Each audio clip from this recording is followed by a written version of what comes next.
Salut, c'est Hadès.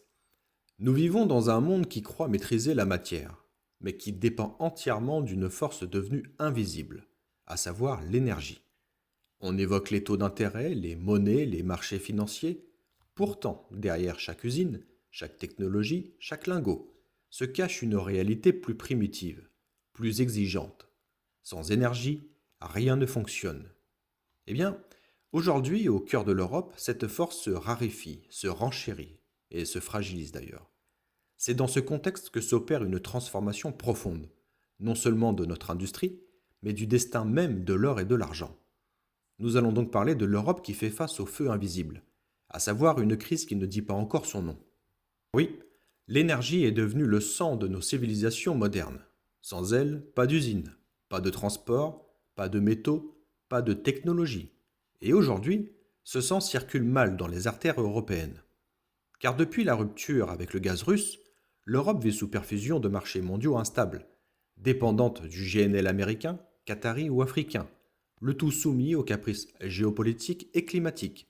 Les stocks chancellent, les prix s'emballent puis retombent, donnant ainsi l'illusion d'un retour à la normale. Mais la fragilité demeure. Car derrière les chiffres officiels rassurants se cache une réalité plus sourde. L'énergie européenne est structurellement plus chère que celle de ses concurrents. Et dans un monde industriel, celui qui paye son énergie plus cher commence déjà la course avec des chaînes aux pieds. Ce n'est pas une crise ponctuelle, c'est un changement d'air. L'or et l'argent ne naissent pas brillants, ils sortent de la roche, sale, mêlée et impure. Les transformer en lingots de haute pureté exigent des fours brûlants, des procédés chimiques complexes et des cycles longs et surtout continus. Le raffinage est l'un des métiers les plus énergivores de l'industrie lourde. Chaque degré supplémentaire dans un four, chaque heure de fusion, chaque bain électrolytique dépend directement du coût du kilowattheure. Quand l'énergie est bon marché, eh bien le raffinage est une mécanique bien huilée. Quand elle devient chère, tout s'effondre. Là où l'Amérique et l'Asie disposent d'électricité abondante et de gaz compétitif, l'Europe affine ses métaux avec une épée de Damoclès au-dessus du four.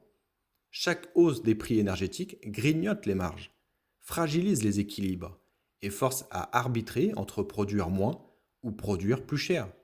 Et dans l'industrie des métaux précieux, produire moins n'est jamais anodin, c'est toucher à la chaîne mondiale de l'offre. Et face à cette équation, les raffineries européennes n'ont que trois options. La première voie, c'est ralentir la production, préserver les marges, mais réduire les volumes.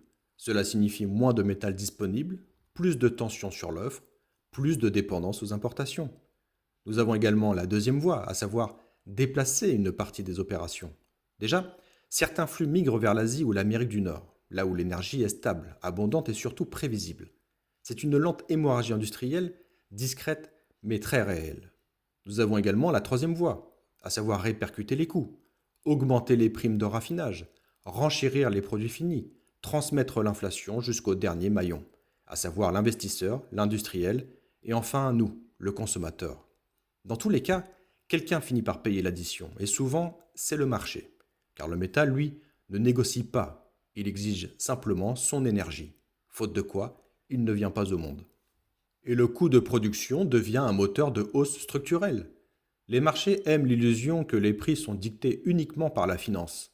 Mais dans le monde réel, il existe une loi immuable. Aucun bien ne peut durablement se vendre en dessous de son coût de production. Quand l'énergie renchérit durablement, eh bien le plancher des prix monte avec elle. C'est là que la crise énergétique devient un facteur silencieux mais puissant de soutien aux métaux précieux. Non pas un catalyseur spectaculaire, mais une pression constante, invisible et surtout cumulative. À cela s'ajoutent déjà des déficits structurels sur l'argent, une demande industrielle en explosion, électronique, photovoltaïque, IA, data center, défense, médecine et encore bien d'autres. Des banques centrales toujours acheteuses d'or également.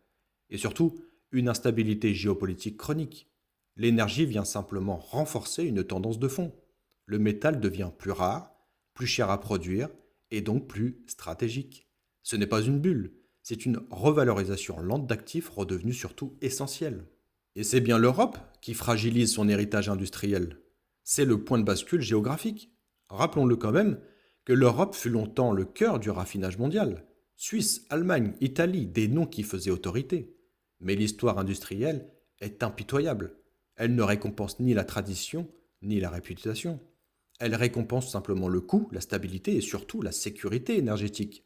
Aujourd'hui, la valeur ajoutée glisse doucement vers l'Amérique du Nord, énergétiquement autonome, l'Asie, massivement subventionnée, le Moyen-Orient, riche en gaz et en capitaux. L'Europe, elle, risque de devenir consommatrice de métaux raffinés, plus que productrice.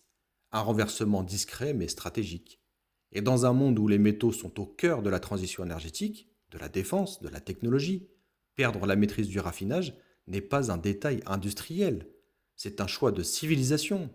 Stupide, mais un choix. En conclusion, l'or et l'argent sont à la fois les enfants du feu et du temps. L'énergie est la matrice de toute richesse matérielle. Quand elle devient rare, chère ou instable, tout ce qu'elle façonne prend de la valeur.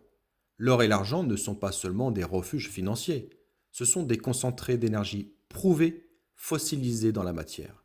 Si l'Europe entre durablement dans une ère d'énergie chère, alors les métaux précieux verront leur coût plancher remonter, leur rareté s'accentuer, leur statut stratégique se renforcer. La hausse future ne viendra pas seulement de la peur, elle viendra de la physique, de la thermodynamique du réel. Et comme toujours dans l'histoire des civilisations, ceux qui comprennent tôt la valeur de ce qui devient difficile à produire, eh bien traversent les tempêtes pendant que les autres les subissent. L'or et l'argent n'ont pas besoin de promesses, ils ont besoin de feu, et le feu, désormais, a un prix.